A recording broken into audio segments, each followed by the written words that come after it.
We are all getting older. Let's focus more on the process of aging versus the state of being old. Our mix of cognitive abilities changes gradually through our adult lives. Some abilities are in gradual decline as early as age 20, even as other abilities improve. We are resilient. We take advantage of improvements even as we decrease reliance on facilities such as working memory that are in gradual decline. We are smart in our everyday lives through our personal spaces of information, which include our information tools, and our channels of communication. Our PSIs change over time and with age. To understand how, we need to come unstuck in time. The paper argues for a routine sampling across a range of adult ages in studies of human-computer interaction. Informal deliberative methods such as the Delphi method, as practiced online in preparation for PIM 2022, a workshop last October, can also help us to time travel. In this video, the authors will each attempt a time travel as we reflect upon how our use of information tools has changed over time. We are varied in gender and in age, from 36 to 70, and we live across the globe. Come time travel with us to find out how we manage now, how we have managed in the past, and how we might like to manage in the future. It is 1993. I am 6 years old, and it is the first time I use an American online disk to connect to the web.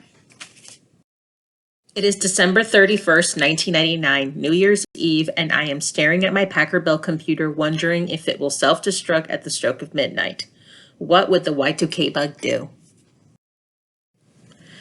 It is January 1st, 2000, and my computer survived the Y2K, but the sad news was I clicked on a link in my email about updating my calendar and I caught a virus. It is 2011. I received my MLIS while studying abroad in London, and I started to have storage capacity problems on my mobile device. I found out that I will need to start investing in larger SD card storage. It is 2023, 7 years since I received my doctoral degree, and I no longer rely on external storage. My entire digital life is in a cloud. It is 2030, and I have moved to Mars, and an artificial intelligence runs my digital files via space satellites. How do we organize our applications and contents over time? We are in the early 1990s. I'm sitting in front of my Amiga, and next to it on the bookshelf are programs and games in plastic boxes, filled with hundreds of colorful floppy disks. For me, this collection has great value as a physical collector's item, in addition to its content.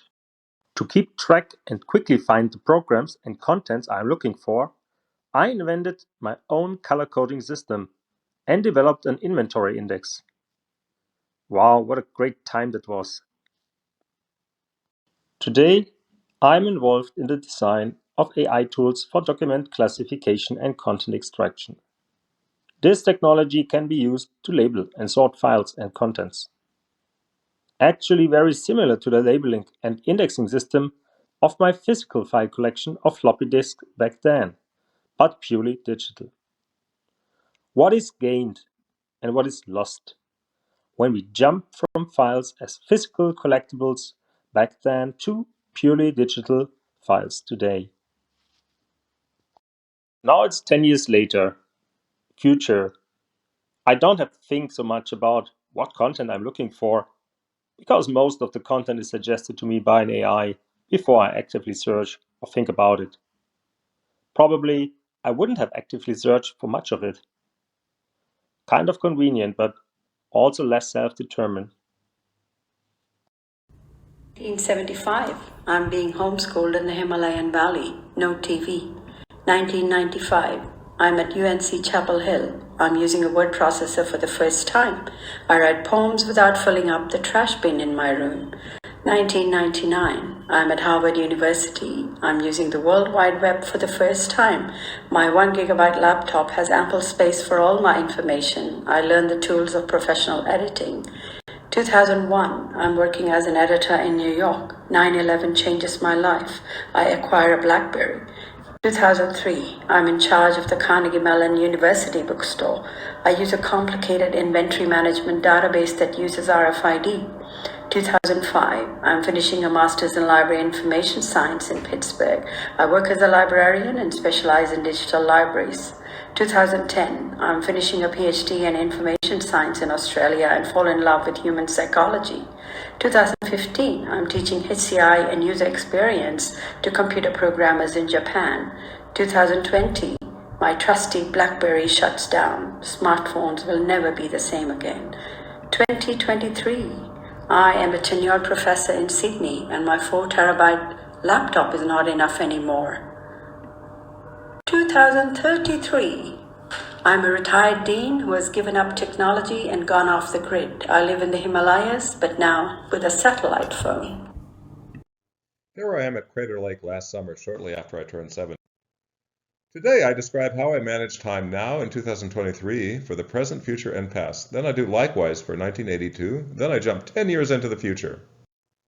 As I grow older, I get a little slower with a little less working memory. I make more items of information directly accessible out there. I avoid use of menus, hierarchies, and pointing devices. Too much time, too much of my precious memory to track position. For the present, I have a special version of the Windows taskbar with an icon directly in view for each of my active windows. I use my Outlook calendar to manage the future. For each day, I have an all-day meeting I title Today, to record what has happened in the day so far in brown at the top and what I still hope to accomplish in blue near the bottom. Now I look back over 41 years to 1982 as I work to finish my dissertation. My smartphone has disappeared, so has the web. I spend a lot of time at my terminal in Baker Hall and also at the CMU library. Paper notepads and paper calendars help me manage my future, present, and past.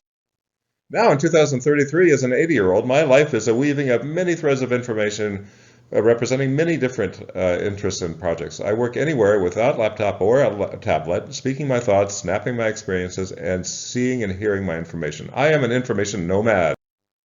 We have told some time travel stories based upon reflections and remembrances that span the globe and decades of time. What about you? If you have time, join us for our presentation at AltCHI 2023 in Hamburg.